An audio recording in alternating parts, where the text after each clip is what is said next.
Assalamualaikum warahmatullahi wabarakatuh.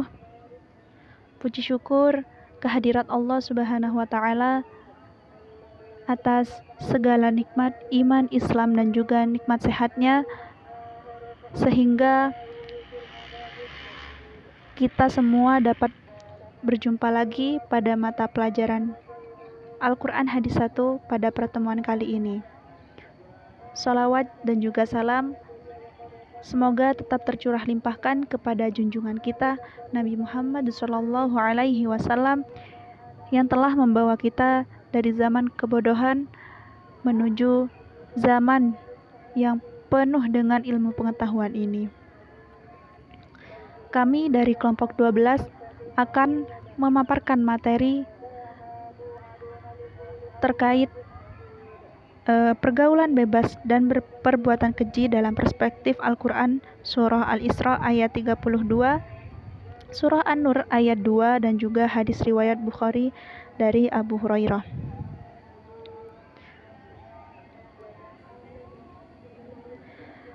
Untuk poin-poin pembahasan pada pertemuan kali ini ada 4, yakni yang pertama pengertian pergaulan bebas dan perbuatan keji, yang kedua konsep pergaulan bebas perspektif Quran Surah Al-Isra ayat 32, yang ketiga konsep pergaulan bebas perspektif Quran Surah An-Nur ayat 2, dan yang terakhir, yang keempat, hadis tentang pergaulan bebas dan perbuatan keji riwayat Imam Bukhari dan Abu Hurairah.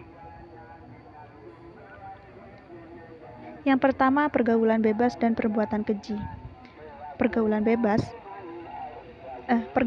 adalah istilah dari proses berlangsungnya hubungan atau interaksi yang melibatkan individu dengan individu yang lain maupun dengan kelompok.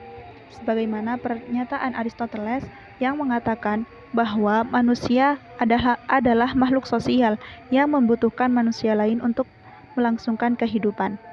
Pergaulan mempunyai peranan yang sangat penting dan berpengaruh dalam proses terbentuknya kepribadian seseorang. Oleh sebab itu, penting dalam bergaul kita harus cerdas dan memilih teman bergaul kita agar teman tersebut dapat membersamai kita menjadi manusia yang baik dan juga berkualitas. Pergaulan sendiri dikelompokkan menjadi 2, yaitu pergaulan yang bersifat positif dan juga pergaulan yang bersifat negatif. Pergaulan positif adalah pergaulan yang mana di dalamnya itu segala hal-hal yang dilakukan ataupun yang dihasilkan itu cenderung merupakan hal-hal yang positif dan juga bermanfaat, serta di dalamnya berdasarkan pada norma-norma pergaulan yang berlaku. Sedangkan pergaulan yang negatif merupakan pergaulan yang tidak berlandaskan pada norma-norma pergaulan yang berlaku, dan interaksi yang dilakukan di dalamnya cenderung merupakan interaksi yang tidak sepantasnya dilakukan sebab melampaui batas pergaulan.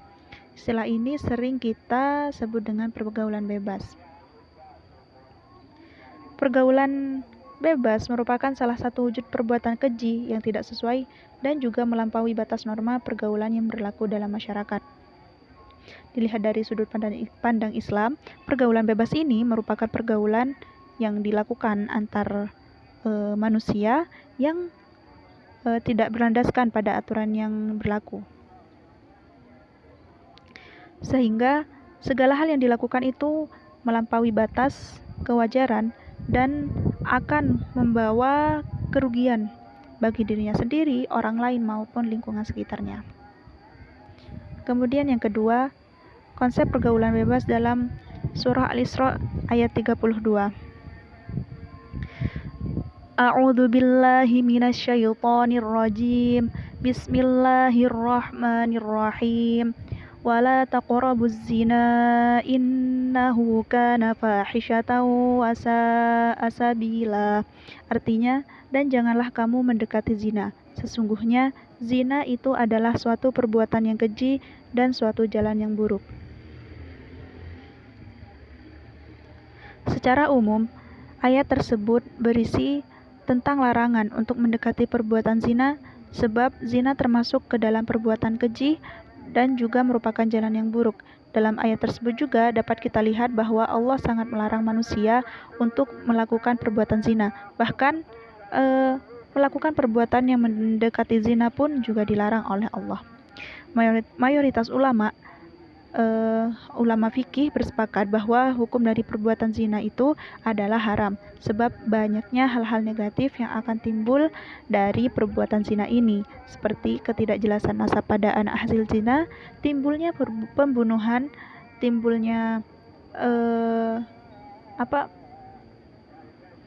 timbulnya perseteruan antar masyarakat, dikucilkan di dalam masyarakat, dan beberapa dampak negatif lainnya. Ketentuan terkait larangan perbuatan zina ini berlaku untuk siapa saja, baik itu seorang gadis, jejaka, duda, janda, ataupun laki-laki atau perempuan yang telah berkeluarga. Kemudian tafsir Al-Quran Surah Al-Isra ayat 32. Pada potongan ayat wala taqrabuz zina, dan janganlah kamu mendekati zina. Terkait potongan ayat ini, Al-Imam Ibnu Katsir radhiyallahu an dalam kitabnya menyampaikan bahwa Allah Subhanahu wa taala berfirman dalam rangka melarang semua hambanya dari perbuatan zina dan larangan mendekatinya, yakni larangan mendekati sebab-sebab dan pendorong dari perbuatan zina. Kemudian potongan ayat innahu kana fahisyah, yang artinya sesungguhnya zina adalah perbuatan keji. Al-Imam Ibnu Katsir radhiyallahu an dalam kitabnya berkata, maksud zina adalah perbuatan keji adalah dosa yang sangat besar. Maksud dosa yang sangat besar tersebut adalah dosa yang sangat keji ditinjau dari sudut pandang syariat, akal, dan juga fitrah manusia. Hal ini disebabkan karena perbuatan zina merupakan perbuatan yang melampaui batas terhadap hak Allah dan melampaui batas atas kehormatan perempuan, keluarga, dan suaminya. Dan perbuatan zina ini akan merusak moral, menyebabkan ketidakjelasan nasab pada anak, dan kerusakan lainnya.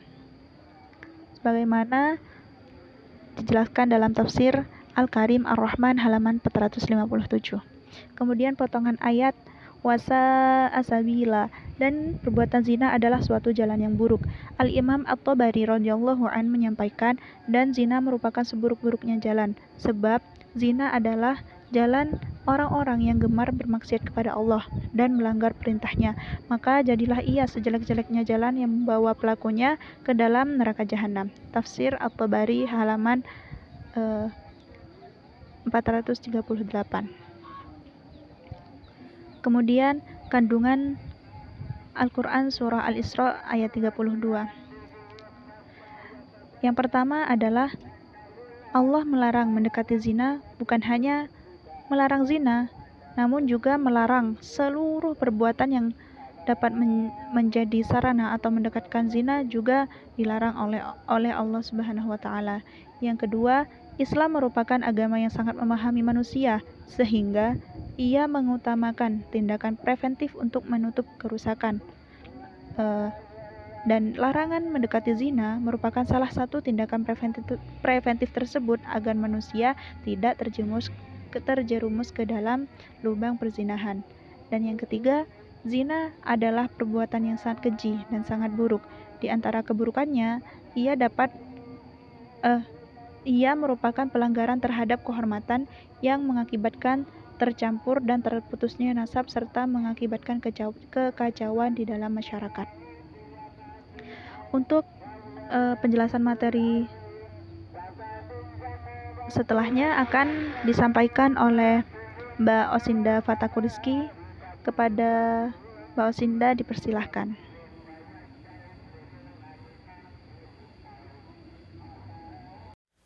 Baik, ayat-ayat Al-Quran selanjutnya yang juga menjelaskan tentang pergaulan bebas dan perbuatan keji, yaitu terdapat pada Quran Surah An-Nur ayat 2. Quran Surah An-Nur ini terdiri dari 64 ayat dan termasuk dalam golongan surat Madaniyah. An-Nur berarti cahaya yang diambil dari kata An-Nur yang terdapat pada ayat ke-35. Cahaya atau nur ilahi yang dimaksud di sini adalah Al-Quran mengandung petunjuk-petunjuk untuk menerangi alam semesta. Surah ini sebagian besar isinya memuat petunjuk-petunjuk Allah yang berhubungan dengan soal kemasyarakatan dan rumah tangga.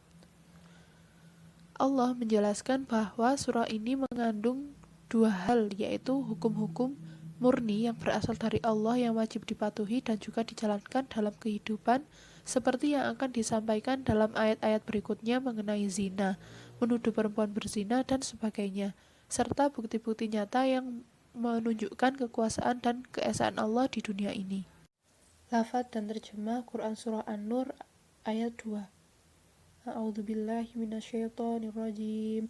Bismillahirrahmanirrahim.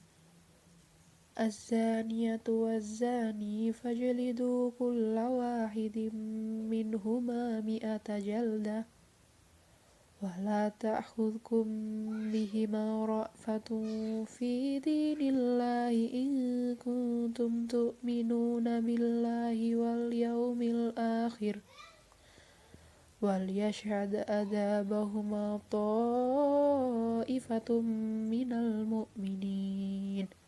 Artinya, perempuan yang berzina dan laki-laki yang berzina, maka deralah tiap-tiap seseorang dari keduanya 100 kali dera. Dan janganlah belas kasihan kepada keduanya mencegah kamu untuk menjalankan agama Allah. Jika kamu beriman kepada Allah dan hari akhirat, dan hendaklah pelaksanaan hukuman mereka disaksikan oleh sekumpulan orang-orang yang beriman. Tafsir ayat. Tafsir potongan ayat dari Quran Surah An-Nur ayat 2 menurut tafsir Jalalain sebagai berikut. Ayat ini menjelaskan tentang bentuk hukuman dan tata caranya bagi para pelaku zina. Yang pertama adalah az-zaniyatu waz-zani, yang artinya perempuan yang berzina dan laki-laki yang berzina. Keduanya adalah ghairu muhson. Nah, pelaku zina bisa jadi adalah seorang lajang yang belum menikah atau ghairu muhson, atau yang telah menikah dengan pernikahan yang benar sesuai syariat, serta ia adalah seseorang yang balik dan juga berakal atau muhson. Menurut keterangan sunnah, had atau hukuman bagi pelaku zina muhson adalah dirajam atau dilempari batu sampai mati.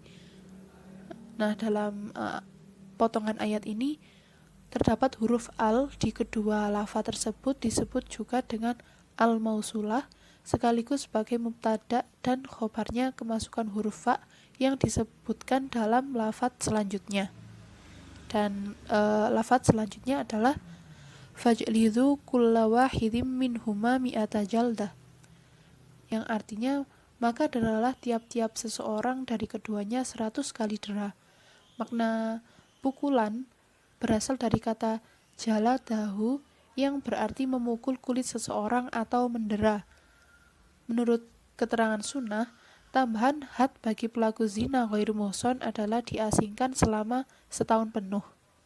Dan hadnya budak adalah separuh dari had orang yang merdeka.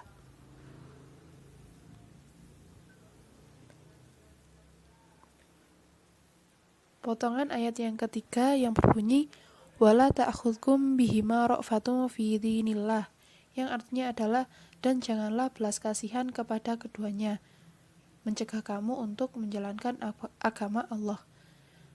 Yakni seumpama kalian melalaikan had yang mesti diterima keduanya.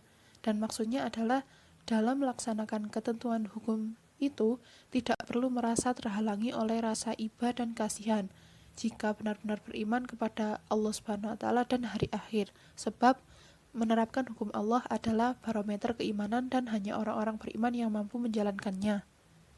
Potongan ayat keempat yaitu in kuntum tu'minuna billahi wal yaumil akhir, artinya jika kamu beriman kepada Allah dan hari akhirat, yaitu hari kebangkitan. Potongan ayat ini mengandung anjuran untuk menjalankan hukum had karena kelak akan ada hari kebangkitan yang terdapat pembalasan amal perbuatan bagi setiap manusia. Potongan ayat terakhir yaitu wal yashhad 'adzabahuma ta'ifatum minal mu'minin. Artinya, dan hendaklah pelaksanaan hukuman mereka disaksikan oleh sekumpulan orang-orang yang beriman sebagai upaya memberikan efek jera.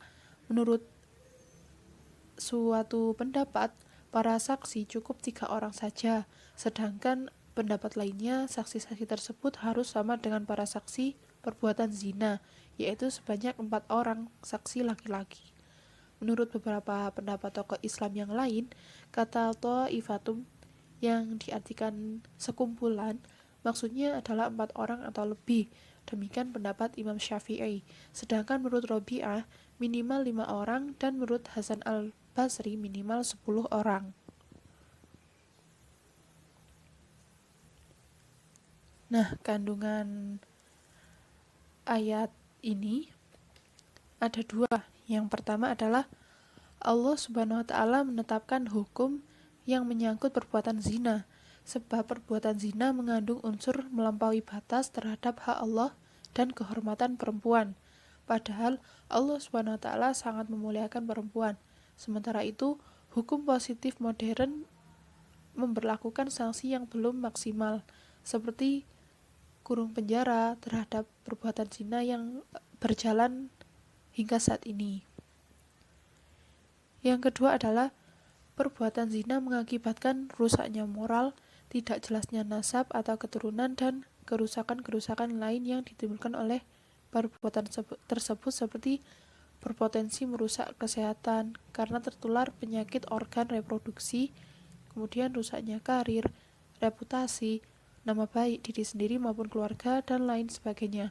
Maka sangat wajar jika hukuman di dunia itu sangat berat, yakni bagi pelaku zina ghairu muhsan dicambuk atau didera sebanyak 100 kali, dan sebagian ulama menambahkan hukuman tersebut dengan mengasingkannya selama 1 tahun penuh. Abu Hanifah beropini bahwa pengasingan ini dikembalikan kepada pendapat imam atau sang penguasanya. Sedangkan had atau hukuman bagi pelaku zina muhsan adalah dirajam atau dilempari batu sampai meninggal. Dan yang selanjutnya adalah hadis tentang pergaulan bebas dan perbuatan keji riwayat Imam Bukhari dan Abu Hurairah. Hadis ini berbunyi, Haddatsana Sa'id bin Ufairin qala haddatsani Lailatu haddatsana Uqailu an Ibn Shihabin an Abi Bakrin bin Abdurrahman an Abi Hurairah radhiyallahu anhu qala Nabi sallallahu alaihi wasallam la yazni zani hina yazni wa huwa mu'minun wa la yashrabul khamr hina yashrabu wa huwa mu'minun wa la yasriku hina yasriku wa huwa mu'minun wa zada fi riwayah wa la yantahibu nuhbatan yarfa'un nasu ilaihi fiha absaruhum hina yantahibuha wa huwa mu'minun. Artinya, kami telah diceritakan oleh Sa'id bin Ufair dari Al-Lais dari Uqail dan dari Ibnu Syihab dari Abu Bakar dari Abdurrahman dari Abu Hurairah radhiyallahu an bahwasannya Nabi Muhammad sallallahu alaihi wasallam telah berkata, tidak akan berzina seseorang pelacur di waktu berzina jika ia sedang beriman, dan tidak akan minum khamar di waktu minum jika ia sedang beriman, dan tidak akan mencuri di waktu mencuri ia sedang beriman. Dalam riwayat lain ditambahkan, dan tidak akan merampas rampasan yang berharga sehingga orang-orang membelalakkan mata kepadanya ketika merampas ia sedang beriman. Hadis riwayat Bukhari dan Abu Hurairah. Kandungan hadis ini yaitu keimanan merupakan landasan utama dalam hidup manusia. Jika imannya kuat, maka ia tidak akan tergoda oleh rayuan perbuatan dosa. Namun jika imannya lemah, maka ia akan mudah tergoda untuk melakukan perbuatan dosa. Keimanan menjadi barometer dari perbuatan manusia. Dalam hadis di atas, jika keimanan seseorang itu kuat, maka ia tidak akan mau melakukan 4 perbuatan berikut ini, yaitu berzina, meminum khamar, mencuri, dan merampas hak orang lain. Begitupun sebaliknya, bila seseorang melakukan 4 perbuatan tersebut, maka dikatakan bahwa tidak sempurna nilai keimanannya. Nah, kurangnya cahaya iman pada pelaku zina ini dapat ditimbulkan karena beberapa sebab. Yang pertama adalah meremehkan pesan Allah untuk tidak melakukan aneka kegiatan yang dapat menjerumuskan pelakunya pada perzinahan. Nah, hal ini itu biasanya terjadi dalam pergaulan bebas yang biasanya juga berujung pada hal-hal yang mendekati zina, seperti sering datang ke klub malam atau dunia gemerlap dan mengkonsumsi narkoba atau bahkan zina itu sendiri. Nah, pergaulan bebas bisa terjadi di mana saja sebagai manusia itu harus berhati-hati dalam bergaul dan memilih teman. Aturan dan etika harus tetap dijaga. Bahkan, di dalam Al-Quran dijelaskan bahwasannya jika istri-istri Nabi membutuhkan sesuatu, maka mereka dianjurkan untuk meminta dari balik tabir. Nah, agar tidak kelihatan orang lain. Nah, hal tersebut merupakan suatu usaha untuk berhati-hati dan menjauhkan diri dari hal-hal yang menimbulkan fitnah. Kemudian, sebab yang kedua yaitu membiasakan diri memakai pakaian yang tidak menutup aurat. Nah, membuka aurat itu kan hukumnya dosa. Begitupun orang yang melihatnya. Karena melihat aurat dapat membangkitkan nafsu seksual dan gairah. Hal ini bisa menjadi masalah jika disalurkan tidak sesuai dengan hukum Islam. Oleh sebab itu, Allah Subhanahu wa taala memerintahkan umat Islam untuk menjaga pandangan mata dan juga menjaga kemaluannya terhadap lawan jenis, karena hal ini dapat mengantarkan kepada perbuatan zina. Nah, sebab yang ketiga adalah menganggap biasa melakukan aktivitas dengan lawan jenis atau teman yang bukan mahram secara bebas atau biasa disebut juga dengan kholwat.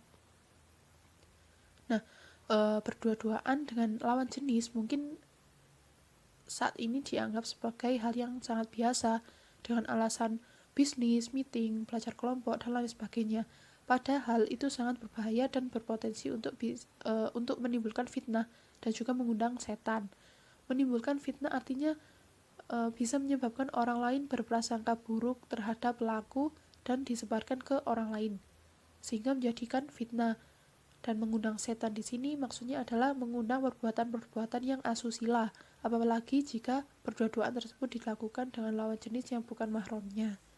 Dan sebab yang terakhir adalah sering menyaksikan tayangan dan bacaan yang tidak mencerminkan nilai keislaman.